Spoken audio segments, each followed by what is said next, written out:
Hi everyone, welcome back to my channel, Anita Library. I'm Anita and this is my library.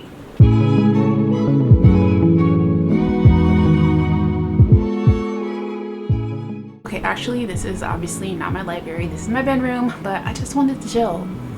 I didn't want to be all set up and with the lights and stuff. And speaking of lighting, my ceiling fan light is literally right above my head, so that's why it looks weird, but just the point is you can hear me, all right? So today we are going to be doing, or I'm going to be doing the 2024 mid-year book freakout tag. I think that's the name of it. I don't know why it's called freakout, like why are we freaking out? I don't know, but we're gonna do that. I found the questions on the Google machine. Some people make up their own and they adapt them. I've adapted one question, but for the most part I pretty much just stuck to whatever I found online. So first up, best book so far of 2024. Fast by Millie, Bellizaire. Oh, the way this book just has a hold on my entire just being and everything. It is, oh geez, it is about loss, it's about trauma, it's about friendship, it is about resiliency, it is about strength, it is about beauty and love, and it is literally everything to me. Like, I cannot wait to reread this. It follows a young girl, Caprice, who has gone through a lot. She's going through a lot, and we see what she goes through at 8, what she goes through at 16, and then like 30 something. She's in her 28, sorry, 8, 16 to 28, and her friendship with her neighbor from when she was 8 years old. I believe his name is Sean, and it is just, it's everything. And I rarely hear people talk about this. It's written by a Black author. I actually picked this up in a small Black-owned bookstore in Dallas, and I was so happy to support them. First of all, I was already going to purchase a few books, but when I found this book that I'd already read on Kindle Unlimited, I just leaped at it. I basically snatched it off the shelves and said, sorry, you're gonna have to order more because this is coming home with me. So I cannot say enough about it. Like, every time I talk about it, every time I hold it, like, I get emotional. I just love is not a strong enough word for this book. It's really not, and I want you to read it. Please read it and give me your thoughts. Trigger warnings, I will say, just the fact that it's literally my #1 book. I gave it 500 stars, which I know was obviously very dramatic, but I love this book and I've been gushing about it, so you get it. All right, #2. Only one question in and I just don't want to shut up talking about that book. #2, best sequel so far of 2024. I really haven't read a lot of sequels, but I will say the best sequel that I've read this year is A Court of Mist and Fury by Sarah J. Maas. This is the second book, obviously, in the A Court of Thorns and Roses series. Right now there are 5 books, anticipated for her to come out with another one next year, but as of right now there's only 5, and this is book 2. This book is the book that allowed me to fall more in love with more characters. Some characters were introduced in this book. There was like a found family type situation here. This is obviously fantasy. There's like some quests. I don't want to spoil it, but I don't want to say too much because, like I said, it's the second book, but it is excellent. And this is like what hooked me. Like, I was interested from the first book, but from this one I was like, all right, anything that happens in this world, in this story with these characters, I want to know. So this is the book that got me into that. #3, new release you haven't read yet, but you really want to. This is the only book that is going to come about a second time. I tried to pick a different book for every prompt.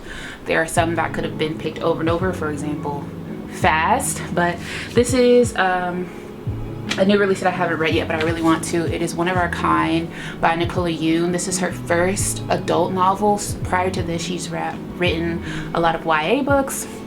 but this is her first adult one. This blurb, or the like quick note at the top, says Get Out meets Stepford Wives. And that's all I'm gonna say. I am a sucker for like any Stepford Wives like story. And then Get Out obviously is probably like a modern classic. So I'm very interested in this. And then I have read one book by this author, and I'll mention that one again later, but I like her writing and she was hard hitting for me. So I am really excited to read it. Number 4, let me put this over here so I don't have to turn my head. Most anticipated release for second half of 2024. I picked Between Friends and Lovers by Shirlene Obuobi. I believe it comes out this month, if I'm not mistaken, but I'll put it on the screen. I haven't read anything by Shirlene Obuobi, but the one book that I do have of hers, it is a highly anticipated read, and the synopsis sounds really interesting. Hopefully it doesn't let me down, because a recent book that I read that was highly anticipated and I had a couple from this author very much let me down, and it kind of deflated my excitement. But it's anticipated right now. At the time that I'm filming this video, it is highly anticipated and it's coming out soon. I want to say again this month. So Between Friends and Lovers. Number 5, the biggest disappointment. Blockshot by Kennedy Ryan.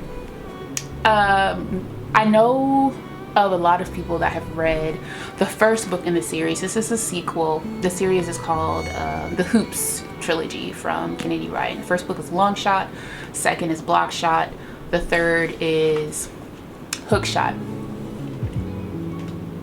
I absolutely loved the first and third book. I am pretty sure the first book got 5 stars from me. The third book, I gave it 10 stars. Realistically, I probably would have given it like 6. It is phenomenal, and up till the point that I read Fast, that was my favorite book of the year. This book, disappointing, because like I tell you, the book number 1 was 5 stars. I was like, I can't wait to read this. This let me down so much. I did not like either the male or female main character, and if you know me, you know that if I don't like the female main character, it's gonna be a struggle for me to get through that book. And then the male main character, I'm not even gonna hold you, he gave me the ick. Something that he did in the book really crossed a line for me, and like my level of comfort, like morality, and I didn't want to read anymore. And I was disappointed in the writing choice and surprised by the writing choice of Kennedy Ryan to write it in that way. And I DNF'd it. I don't know if I said that. I DNF'd it. From the looks of it, I DNF'd it around 169 or 171, around there. So not quite half the book, but I got a decent ways in, because like I said, I was so hyped to read this. But I'm sure that there's redemption later on in the book. I don't know, but I'd seen enough to DNF it, and I don't have any interest in picking this up and finishing it and giving it another chance. I'm disappointed. All the other books I've read from Kennedy Ryan are 5 stars, and 5 stars and a DNF. Like, make that make sense. All right, next question. Biggest surprise. I chose for this prompt Monday's Not Coming by Tiffany D. Jackson. You can kind of tell by the cover that it's probably kind of sad. It's probably thought-provoking. On the back here, the little synopsis says, this is the story of how my best friend disappeared, how nobody noticed she was gone except me, and how nobody cared until they found her 1 year later. Obviously it's going to be sad, but the way this book made me feel, like, I'm not even gonna lie, I read this book probably in like in less than 24 hours, I like flew through this book, right? And by the time I finished it, it was around midnight and I could not sleep. I still think about this book to this day. It is so upsetting, and it's even more upsetting because stuff like that happens. Like a little girl disappears, and like you really have to jump through hoops. A little black girl, if I didn't mention, this is a story about a black girl, if you can't tell by the cover, black author, and she disappears, and it's just like, she'll turn up, she's probably all right, no, she's probably over here, like, and this little girl, her best friend, is like freaking out. Literally the entire book, she's freaking out, asking people to help her, and she's feeling crazy. And it's I wasn't expecting to hit, like, this is a YA. I wasn't expecting this to hit. I thought it was gonna be a thriller, like, but it hit. It hit. Number 7, new favorite author, Tia Williams. This is the first book that got me back into reading this year, 7 Days in June by Tia Williams.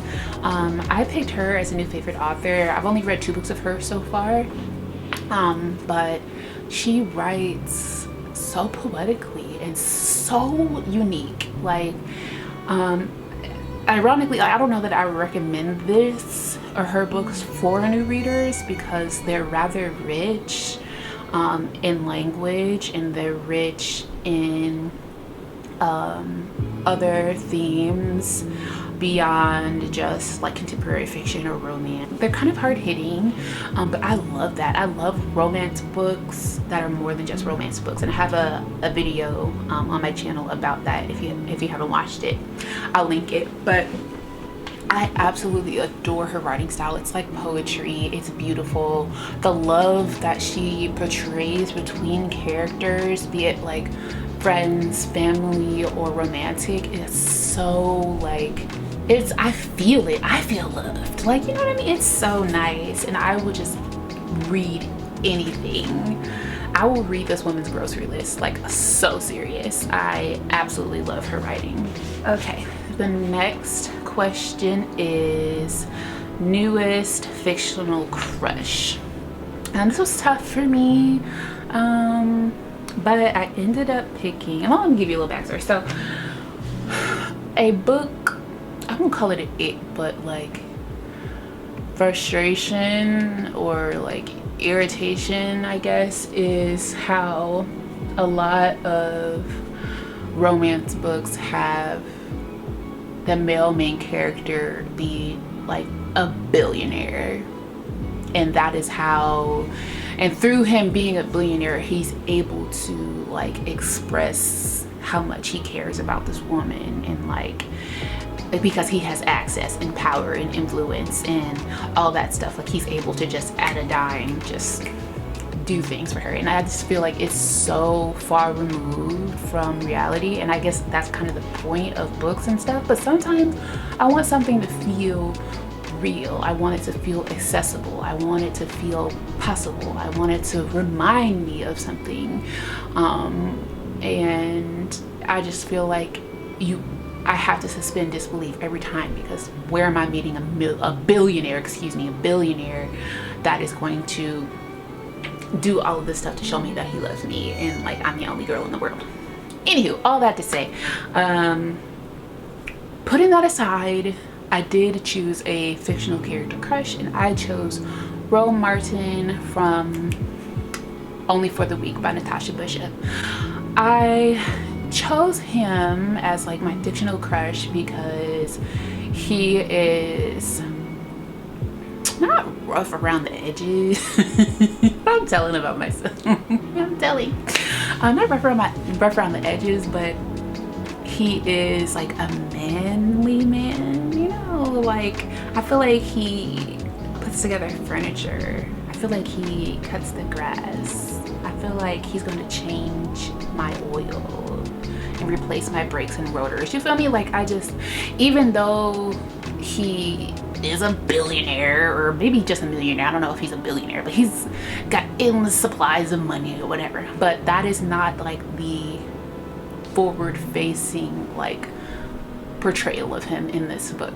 The reason why I chose him is because he is so selfless and attentive and like a lover boy, like loves this girl down and like sees her and respects her, gives her space and distance, and but also knows her value and like how he's going to respect what she needs and what she wants and just play by her rules, but also take the lead and show initiative and show that he cares but not be pushy and like just, are you sad, let me hold you. Like, oh, he is so lovely. Like he's like a gentle giant, and I just love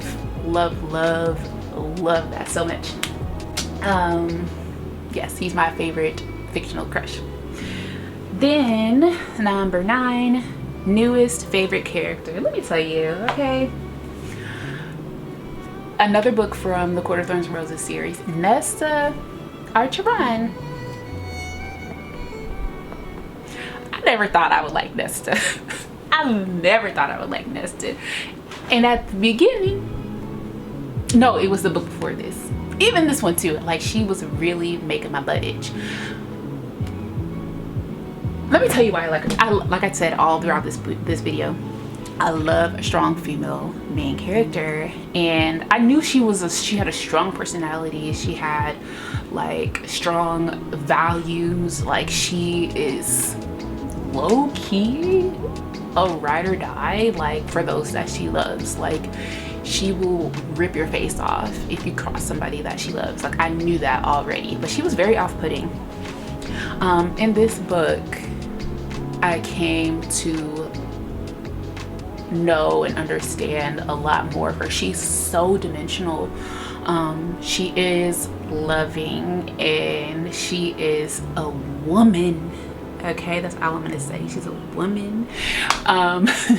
She is a great friend. She's a great friend. She just is healing so much. She's hurting so much, and this book like humanized her for me and made me understand her. And she's so like determined and resilient. I respect the heck out of Nesta Archeron from this book, and I want more. This book was over 700 pages. I want to say almost 800. It's 750 and some change. This could have been 1,000 pages. Like I'm so serious. I want to read more about Nesta. She is my favorite. Hands down. Number 10, book that made you cry. Instructions for Dancing by Nicola Yoon. This is a little tiny, little cutesy wootsy, like, oh, this is gonna be a palate cleanser. The way I had to like decompress after reading this, it's so sweet, but it had me in here blubbering right there in bed, blubbering. And I just I've never heard anybody talk about this. I found this on the bargain table for like $3.97. It looked cute. I'm like, what's the risk? It's cheaper than a meal at McDonald's. Like, and it was so sweet. There's a girl, Evie, who is kind of cynical. She doesn't believe in love anymore. She's a child of divorce. She like throws away all of her romance books, and she's like, why even bother? And then things happen, and she starts kind of giving love in her life and other people's lives kind of like the benefit of it, reluctantly giving the love the benefit of the doubt, and just going through this journey about that. And it is so just lovely. I don't remember what I gave it. Either 4 or 5 stars. It was so good. So good. Number 11, a book that made you happy. A Love Song for Ricky Wilde by Tia Williams. This book is very polarizing. It's either hit or miss. Either it's like 1-2 star or like 5-6 star. This was a 5. This was a 5-star for me. First of all, love the color. Like, the color scheme is beautiful. I love the chocolate. Yes, this man is sexy. I'm sorry, he's sexy. I have to say it. I couldn't hold it in. He is yummy. I don't know if you can see, because okay, there it is. Can you see? I imagine this is what Rome looks I imagine this is what Rome looks like from Only for the Week. Anywho, I'm getting distracted. I can't look. But this book made me so swoony happy. Like, I won't say that there were insta love at all. It's like faded. It was like a soul to soul attraction between the characters, and they again were very respectful of one another and just kind of took it slow as far as getting to know one another, and then like just allowing the connection to connect. And it felt, it's based in New York City, in Brooklyn if I'm not mistaken, or Harlem. Is it Harlem? I think it's Harlem. New York.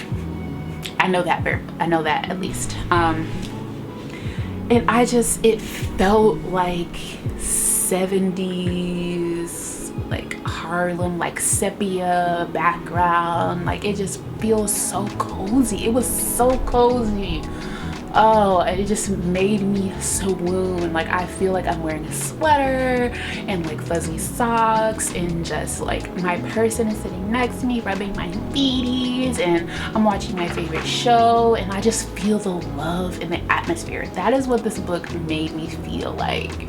It feels so good. I will reread this. If I give it, just side note, if I give the book a 5-star, I'm gonna reread it 100%. Like, if it's not a reread, it's not getting a 5-star.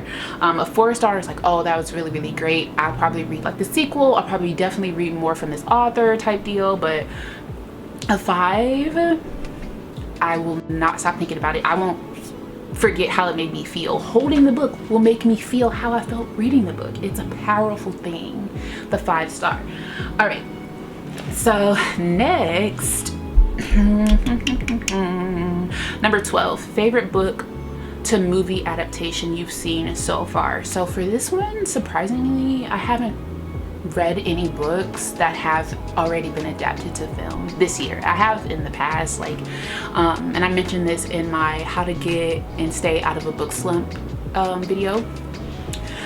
I used to read the book and then watch the movie, like for several books, because like the movie is really hyped, so the book's probably just as good if not better. So I used to do that a lot, but I haven't done that so far this year.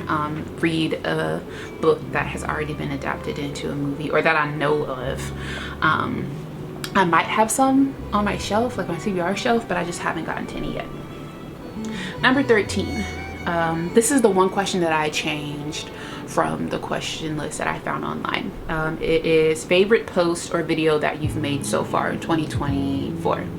I think my favorite was the 30+ book haul that I posted. I felt like I was in like a book, like volcano or something. Like, I had books coming out of my ears. It was so many like adventures I saw on the table while I was doing the video, and like just so many new authors, exploring like deeper into new genres, and just really putting out my interest. And I feel like a lot of you guys found me from that video and expressed some of your interest, and saw like that we probably have similar tastes in books, and that just kind of got me over the hump. All right, number 14, most beautiful book you've bought.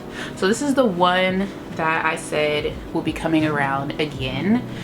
It is One of Our Kind by Nicola Yoon. So if you can't tell, I like colorful things. I like tie-dye, watercolor. Like, this is freaking gorgeous. So you can't really tell because of the lighting, but it is pastel. Excuse me. It's pastel. It's got purples and greens and pinks and blue. It's so pretty. Next is number 15. This is the last question. What books do you really need to read by the end of the year?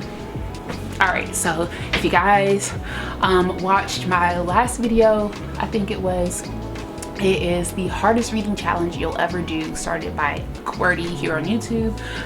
Again, I will link this in the description box and or in the cards.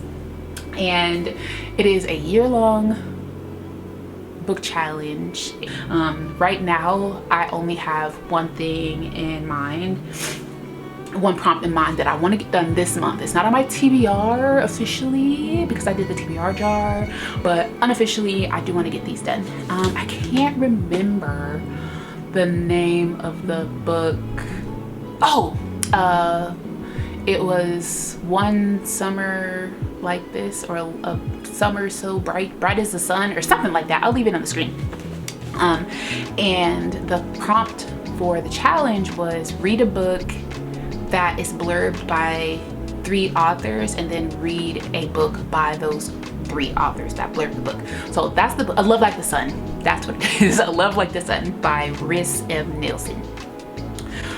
That's the book. And then it was blurbed by Christina Forrest, The Partner Plot, which I haven't read yet. It was blurbed by Emily Henry, The Happy Place. Again, haven't read that yet. And then it was also blurbed by Shirlene Obuobi, On Rotation, which again, I haven't read this yet. But this is a highly anticipated read. I don't know if I mentioned that in this video, but this is a highly anticipated read. I don't doubt that I'm gonna enjoy this because I've read The Neighbor Favor. I really like that one. And then who doesn't love Emily Henry? Like, hello. I haven't read any book from her so far. This will be my first, but it's anticipated as well. So these will get done because I have to for the challenge.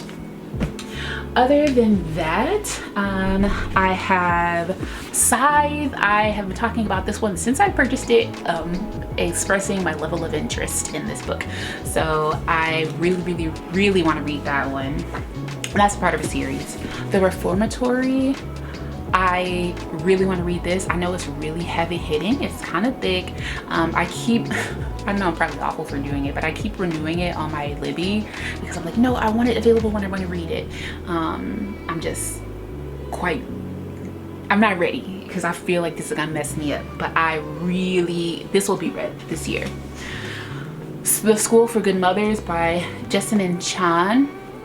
This is a short read, but it is about motherhood. It is about being a woman. I believe this is, I don't know if it's a sci-fi. It's dystopian for sure. And this says this is one of Barack Obama's best books of 2022. And I don't know, it's about women being, mothers specifically being suppressed and controlled. And I don't know why, like, I want my feathers ruffled and to be upset in that way, but I feel like there's going to be like a revolution or something in this, and that I'm here for. And then finally, Throne of Glass. I just finished ACOTAR, obviously. Throne of Glass is what is next in the reading order, I guess, of the Sarah J. Maas books. Only thing is, I don't know if I'm committing to reading the whole entire series. It's 8 books. They get fatter and fatter and fatter as you go along, and I hear that there are some like slumps in between and they're kind of hard to push through, and I just don't want to have to force myself through a series of 8 books. Like, come on. But there is also a prompt in the reading challenge that I'm doing that says to complete a book series that is already completed, that is 4 or more books. Granted, this is 8 books, but I don't have any more series that are in mind that are more than 4 books. I've either already completed the series, but it's only 3 books, or the books that I have my mind on reading, the series is they're still writing for the series. It's not a completed series. So it might be Sarah J. Maas. I'm feeling like it's going to be a fantasy as is, because I don't know many like romance or thrillers series that go beyond 4 books. That's normally like a fantasy thing. But anywho, I've rambled quite enough. This video is going to be kind of long, I'm sorry, but these are all the books that kind of stood out to me this year. I hope you enjoyed the tag. I really liked filming it, like talking about some of my favorite books and why, because I wasn't doing monthly wrap-ups the whole year. So this was kind of fun to talk about some books that I might not have emphasized for you guys, but I hope you enjoyed it. Thank you so much for watching. If you did like this tag, if you liked hearing me talk about old favorites or recent favorites from the year, please give it a thumbs up. That really helps me out, and I will be sure to do more similar to this, maybe another tag, maybe just gushing about oldies but goodies type books. Please consider subscribing before moving on. Other than that, I'll see you guys in my next video. Bye.